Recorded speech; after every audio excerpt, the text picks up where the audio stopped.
ഇന്ന് കുറച്ച് ചെമ്മീൻ കിട്ടിയിട്ടുണ്ട്. അപ്പോൾ അത് നമുക്ക് അതിനെ കൊണ്ട് ബിരിയാണി ഉണ്ടാക്കാം. അപ്പോൾ നമ്മൾ വെളുത്തുള്ളി, പച്ചമുളക്, ഇഞ്ചി അത് അരച്ച് വെക്കുക. പിന്നെ ഉള്ളി, തക്കാളി കുനുകുനാന്ന് അരിഞ്ഞ് വെച്ചതിന് ശേഷം കഴുകി വൃത്തിയാക്കിയ ഇതിലേക്ക് ചെമ്മീനിലേക്ക് കുറച്ച് മുളക് പൊടിയും മഞ്ഞൾപ്പൊടിയും ഉപ്പെല്ലാം ചേർത്തിട്ട് നല്ലോണം ഒന്ന് പൊരിച്ച് എടുക്കണം കേട്ടോ. ഈ പൊരിച്ച് വെച്ചത് നമുക്ക് വേറെ ഒരു പാത്രത്തിലേക്ക് മാറ്റാം. എന്നിട്ട് അതിൽ തന്നെ നമുക്ക് ഉള്ളി വാട്ടിയെടുക്കണേ. അപ്പോൾ അതിലേക്ക് ഉള്ളി ഇട്ട് കൊടുക്കുക. അതിന് ശേഷം നമുക്ക് കുറച്ച് റെസ്റ്റ് എടുക്കാം അല്ലേ. ഞാൻ ബിരിയാണി വെക്കുന്ന കണ്ട് ക്ഷീണിച്ചാന്ന് തോന്നുന്ന അമ്മ ഹോർലിക്സ് കാച്ചി കൊണ്ടു തന്നു കേട്ടോ.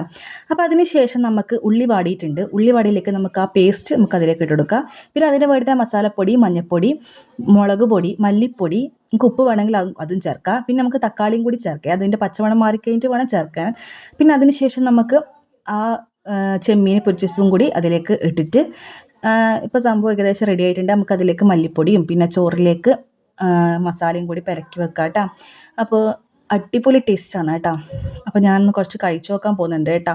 നല്ല ചൂടുണ്ട്. നല്ല ചൂടെന്ന് വെച്ചാൽ അടുപ്പത്ത് നിന്ന് എടുത്ത പാടുള്ളതാണ് കേട്ടോ.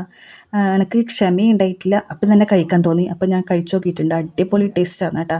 അപ്പോൾ ഉച്ചയ്ക്ക് ശേഷം നമുക്കൊന്ന് പുറത്ത് പോകാനാണ്. ഞാൻ പുറത്ത് പോയപ്പോൾ ഒരു കോക്ടെയിൽ കഴിച്ചു കേട്ടോ. പിന്നെ കോക്ടെയിൽ എനിക്ക് തോന്നുന്ന അത്ര തിക്കായിട്ടുള്ളതല്ല. എനിക്കത്ര ഇഷ്ടപ്പെട്ടിട്ടില്ല കേട്ടോ. പിന്നെ ഇത് അടിപൊളിയാണ് കേട്ടോ. എനിക്കത് ഭയങ്കര ഇഷ്ടപ്പെട്ടു. അപ്പോൾ ഇന്നത്തെ വീഡിയോ ഇത്രയേ ഉള്ളൂ. Thank you.